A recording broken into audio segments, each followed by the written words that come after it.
the Cancer Cries, a special edition from EBN TV. What is cancer? Causes of cancer. Cancer is caused by changes to DNA. Most cancer-causing DNA changes occur in sections of DNA called genes. Genetic changes can be inherited. They can be caused by certain exposures, or they can happen when errors occur as cells divide. Most often, cancer-causing genetic changes accumulate slowly as we age, leading to a higher risk of cancer later in life. What is cancer? National Cancer Institute. What is cancer? Causes of cancer. Cancer is caused by changes to DNA. Most cancer-causing DNA changes occur in sections of DNA called genes. Genetic changes can be inherited. They can be caused by certain exposures, or they can happen when errors occur as cells divide.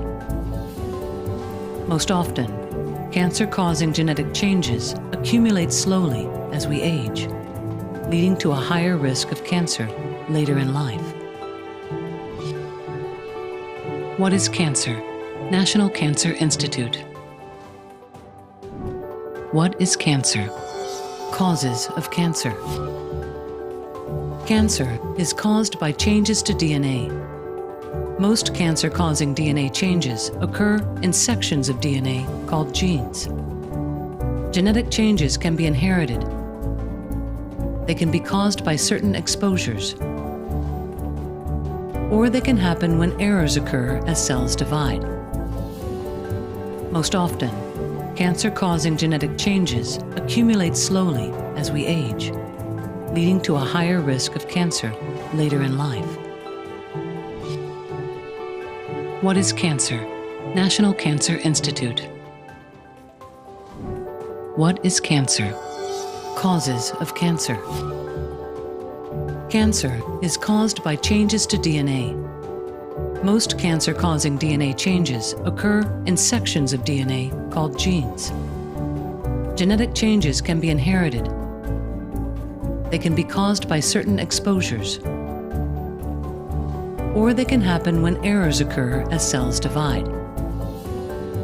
Most often, cancer-causing genetic changes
And we're sorry for the technical itch.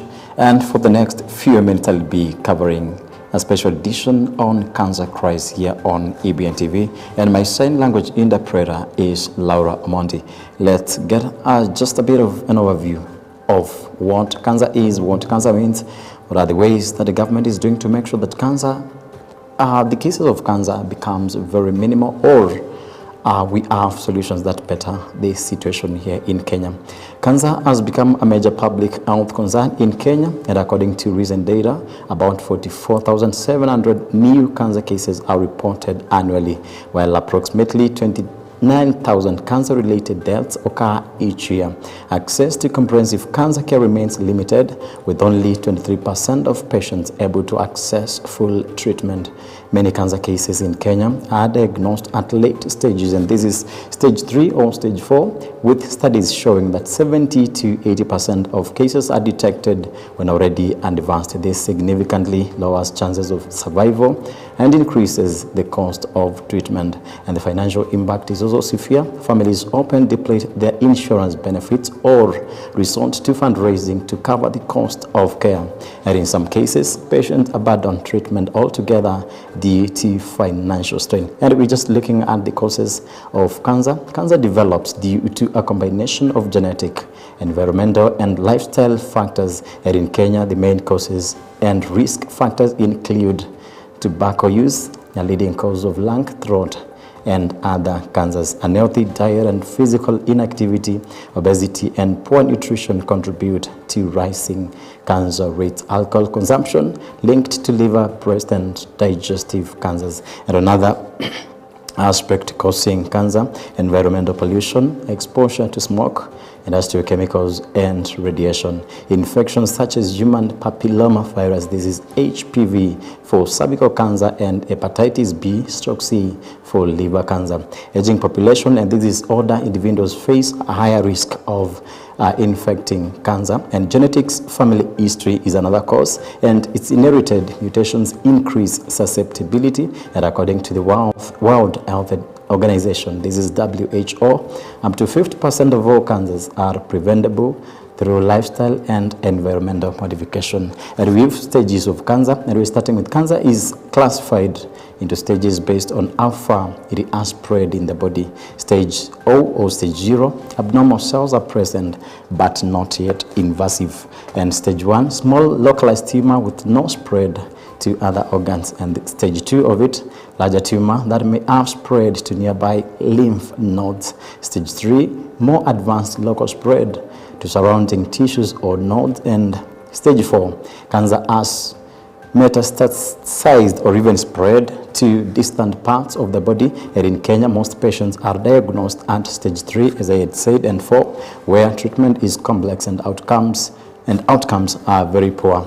And we have prevention, and this is how to reduce cancer risk. Avoid smoking and exposure to secondhand smoke, limit alcohol consumption, maintain a healthy diet rich in fruits, vegetables, and whole grains. Stay physically active and maintain a healthy weight. Get vaccinated against HPV and hepatitis B. Minimize exposure to pollutants and harmful chemicals. Attend regular medical checkups and cancer screening programs. Understand family history and seek early medical advice if at risk. And once this is early detection, treatment, and remedies. Once diagnosed with cancer, treatment options depend on cancer type and stage, and may include: number 1, we have surgery, removing tumors or affected tissues; radiotherapy, using high energy radiation to kill cancer cells; chemotherapy, this is drugs that target and destroy cancer cells; targeted immunotherapy, advanced treatments that boost the immune system. And this is palliative care, managing symptoms and improving quality of life for advanced cases. And the cost of cancer treatment in Kenya remains high.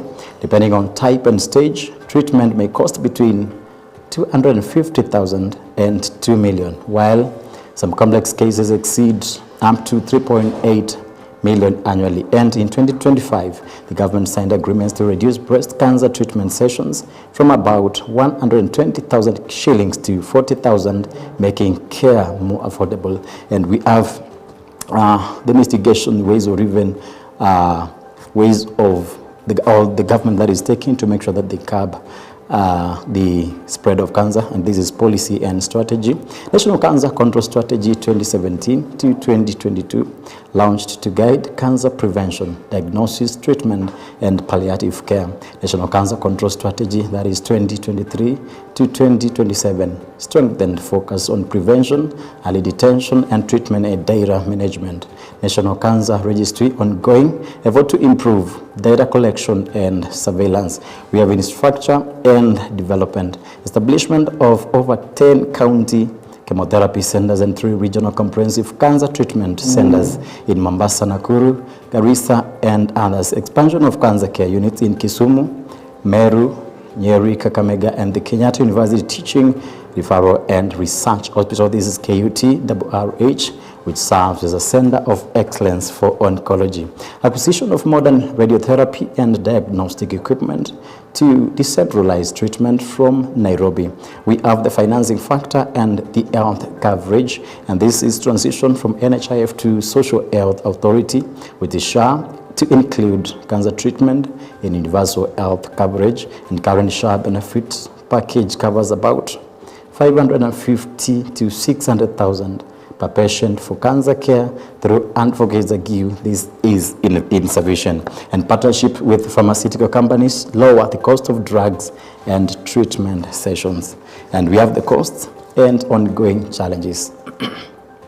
Despite government subsidies, the average annual cost per cancer patient remains around 600,000. Many patients deplete their benefits before completing treatment, at about 13% abandon treatment due to costs. And the government aims to reduce premature deaths and financial strain through decentralization, cost reduction, and expanded screening.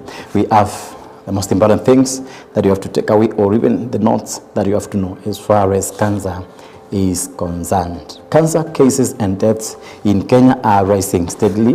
Prevention and early detection remain the most effective tools against the disease. Treatment options exist but remain costly and limited to major urban centers. The government has made significant strides in infrastructure, data systems, and cost reduction, but financial barriers persist. Public awareness, health living, and regular screening can save thousands of lives each year. And that's how we come to the end of the special edition Cancer Cries here in Kenya. And I thought, and I hope, because we are here to inform you, we are here to make sure that you are enlightened.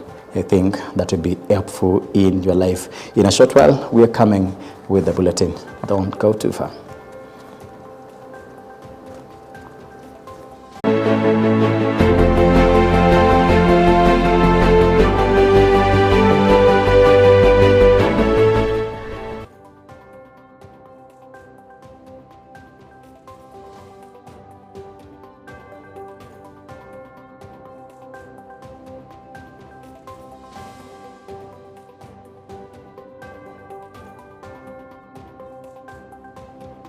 Welcome back. This is JKS Thursdays, and this is EBN Prime Edition. My sign language interpreter is Laura Omonti again.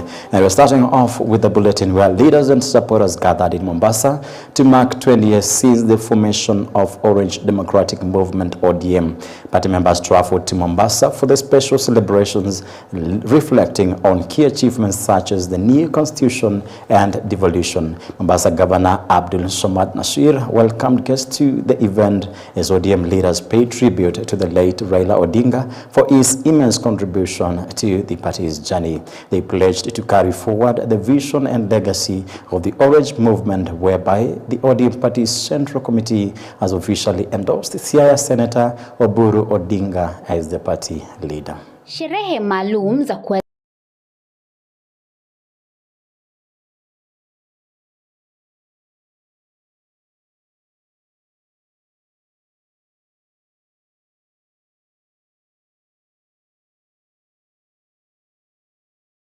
And matters Education Cabinet Secretary Julius Ogamba has defended the transition from the Minet Health Insurance Scheme to the Social Health Authority (SHA) program, describing it as a timely and positive move aimed at improving access to healthcare services for the teachers across the country.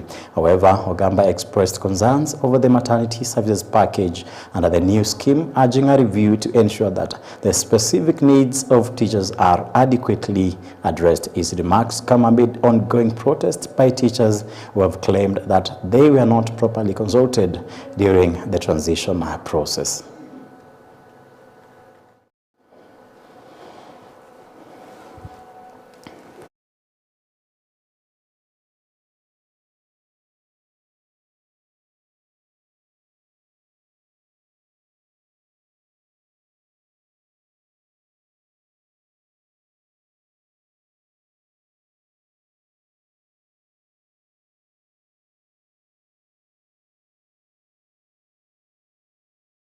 As the party leader.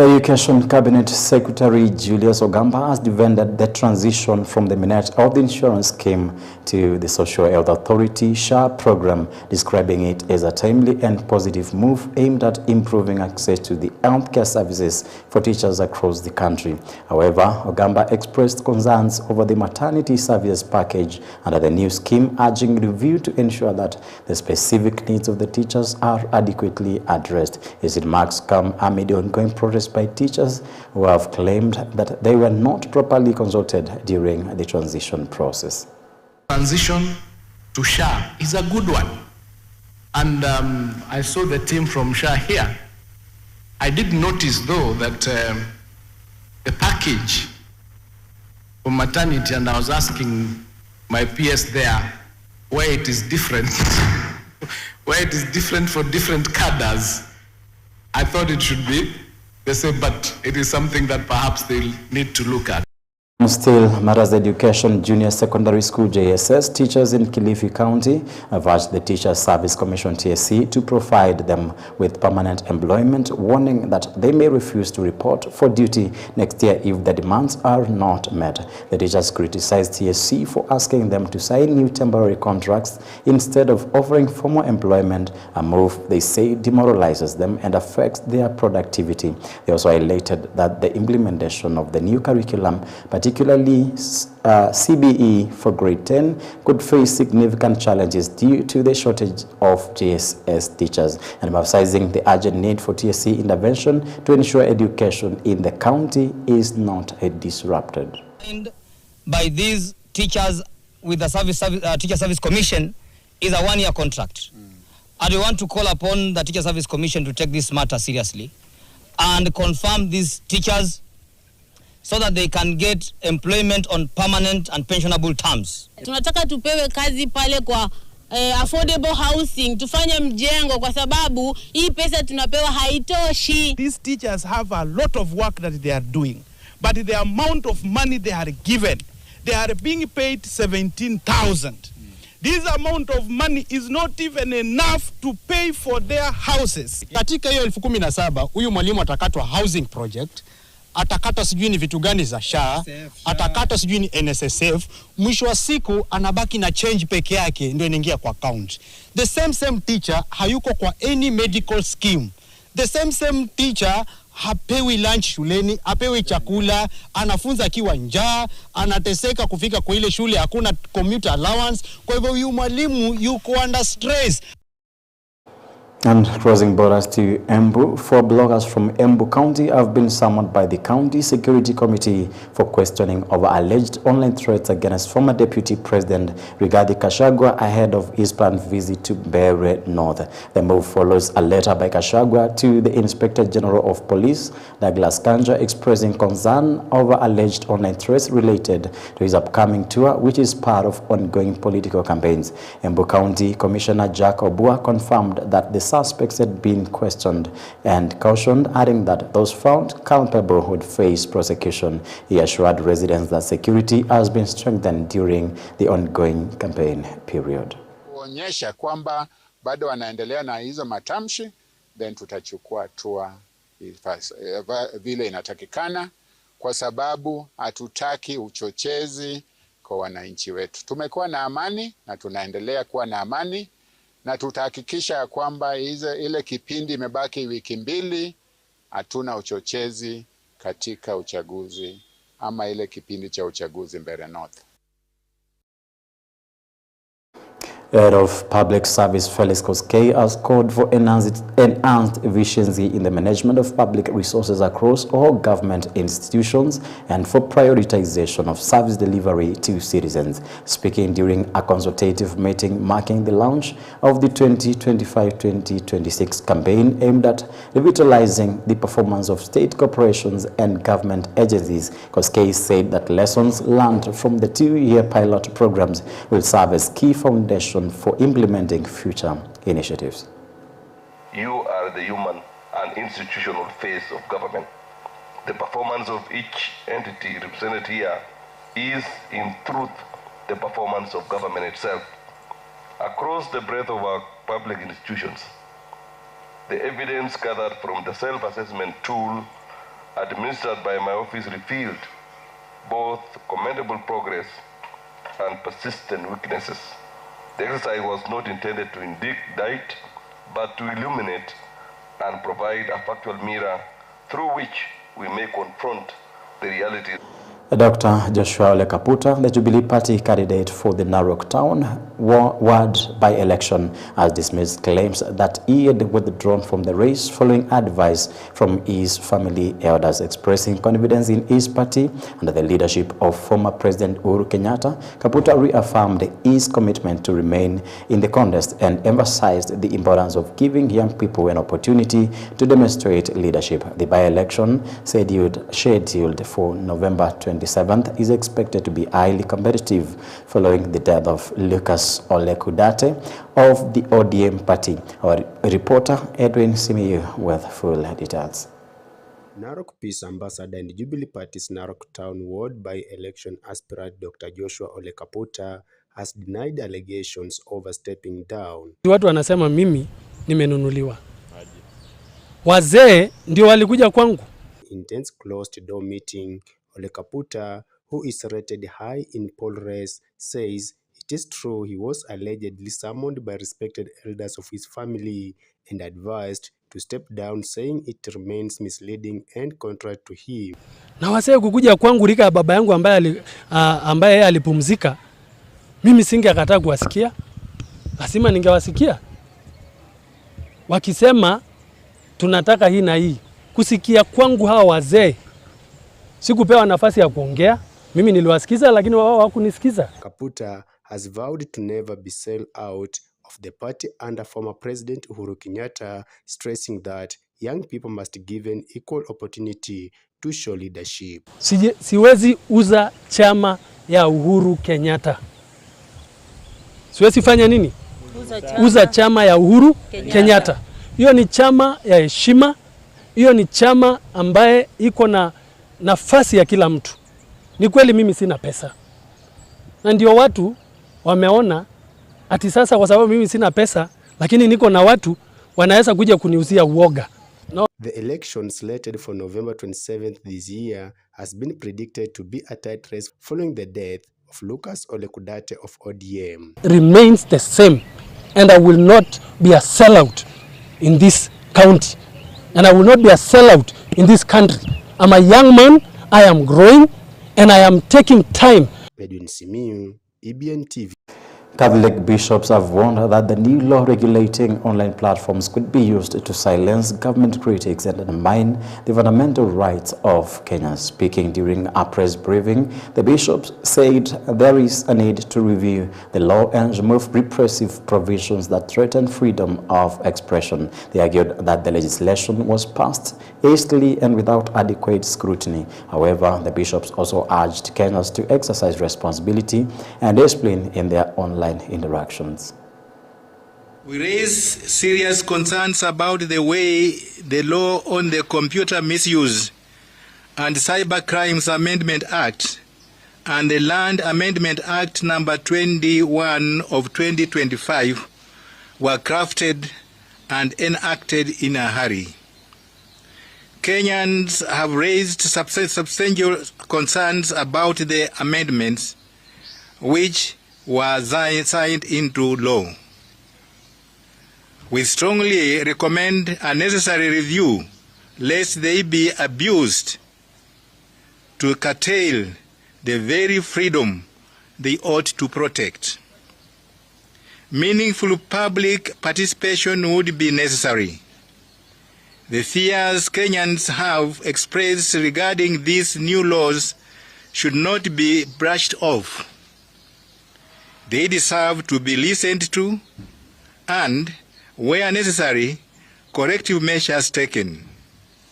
Specifically, it seems that the Computer Misuse and Cyber Crimes Amendment Act can be abused to silence government critics, to abuse the rights to privacy, or even to manipulate the electoral process. Security officers in Busia County, in collaboration with the judiciary and the Office of the Director of Public Prosecutions, or DPP, have destroyed narcotics drugs, including bang and heroin, valued at 21 million shillings. According to the Busia County Criminal Investigations Officer, Wesley Kirotich Langat, the drugs were seized in 2023 at the Busia border and the Matayos inspection checkpoint. Busia Chief Magistrate Edina Naloti confirmed that 4 kilograms of heroin being trafficked from Uganda to Mombasa were intercepted at the border, and the suspect informed was sentenced to 50 years in prison. Askari wale walikuwa roadblock, wali intercept lori ikiwa truck ikiwa inabeba hiyo bangi ambayo ilikuwa inaelekea Mombasa. Heroin yenyewe ilikuwa imenaswa wakati wa mwaka wa 2023. Kesi ilikuwa concluded. Tulifanya kesi kotini. Kesi ya heroin tulifanya ilikuwa kesi ya 2023. Hiyo heroin ilikuwa inatoka Uganda inaingizwa Kenya. Maafisa wetu wakashika. Yule alikuwa nazo pia akashikwa, akaletwa kotini, na wakati kesi iliisha alifungwa miaka 50. To the public tunasema ya kwamba sisi kama upande wa mashtaka tukipata kesi kama hiyo haina diversion, haina plea bargain. Hiyo ni kesi ambayo tunafanya hadi mwisho. Na wakati tunawasilisha kesi yetu kotini, pia upande wa judiciary tuko na relationship.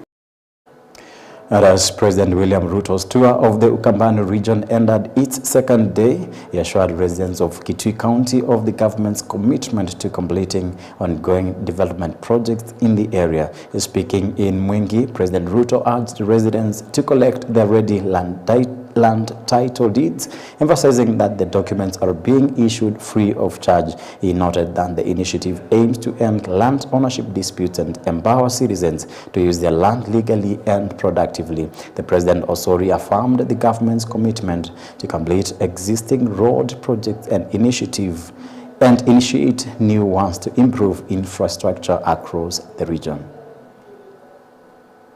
Nimekuja hapa mambo ya maendeleo.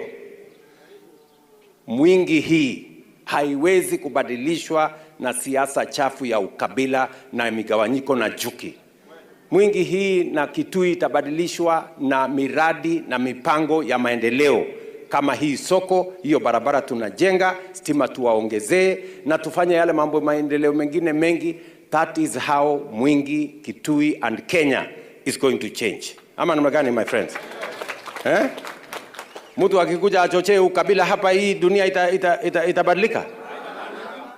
Soko kama hii inaweza kujengwa na uchochezi wa ukabila ama chuki? Si namna hiyo? Ndio mimi nawauliza wale wengine wote wanazungusha hii dunia, wanatusumbua, hawa hawana shares, wale wako na shares, sijui nani. Hiyo ni ujinga. Ama namna gani, my friends? Tunaelewana? Kila mwananchi Kenya hii ako na shares kwa serikali ya Kenya. Kwa hivyo msituletee ujinga. Ama namna gani? Na serikali si ya wanaume 2-3 wameenda kuketi chini kwa hoteli ati wanapanga, wewe chukua 50%, wewe chukua 20%. Na hawa wananchi wote percentage yao iko wapi? Changing gears to health issues, the Ministry of Health in Kenya has pledged to continue efforts to improve healthcare services across the country through digital platforms. According to Health Cabinet Secretary Aden Duale, over 27.5 million Kenyans have already registered for the SHA health insurance using their mobile phones within a year. Speaking at the Scientific Congress on Medical Weapons Control in Africa held in Mombasa, John Munyu, chairman of the Pharmacy and Poisons Board, called on African leaders to invest in local production of medicines and vaccines, noting that the continent imports 90% of its drugs but produces less than 1% of vaccines. Meanwhile, the Ministry of Health has launched a tracking system for medicines from production to patient use via mobile application as part of strategies to combat counterfeit drugs in the country. Very clear.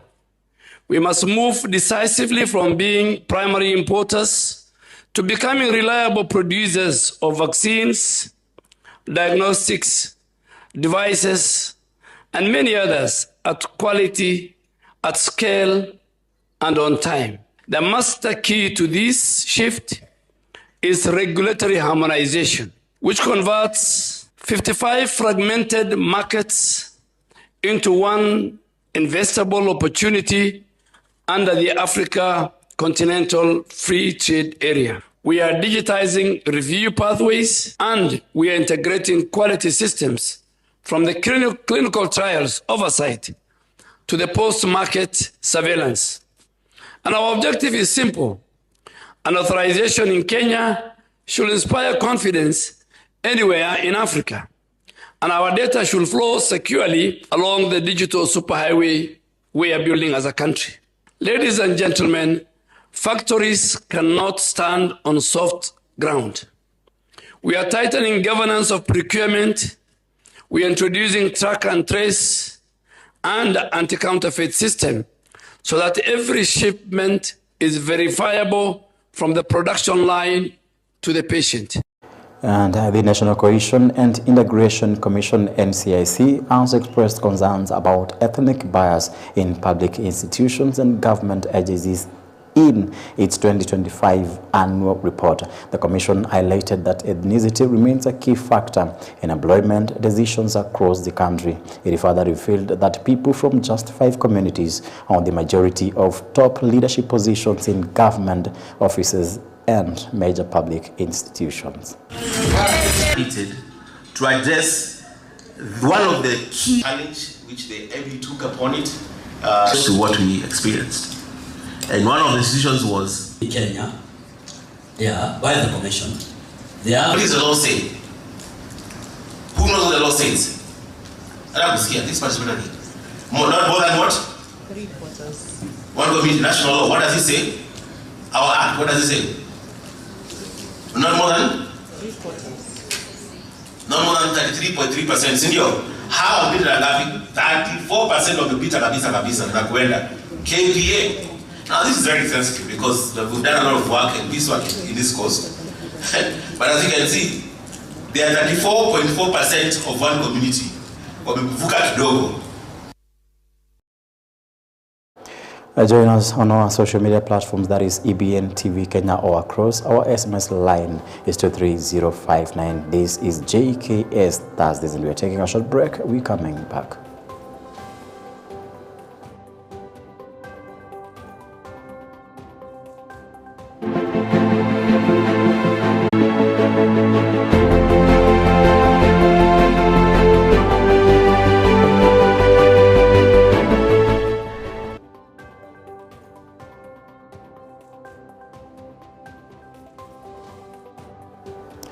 Welcome back to JKS Thursday. This is EBN Prime Edition on Thursdays.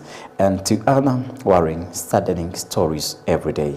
Traffic officers in Kenya continue to engage in corruption, according to a report by the Ethics and Anti-Corruption Commission (EACC), which highlights how they illegally extort money on the roads. The report further reveals that senior traffic officials collude with matatu associations and border operators to collect daily fees unlawfully. Released on Thursday morning, the study confirms that corruption remains one of the leading issues within the Traffic Police Department.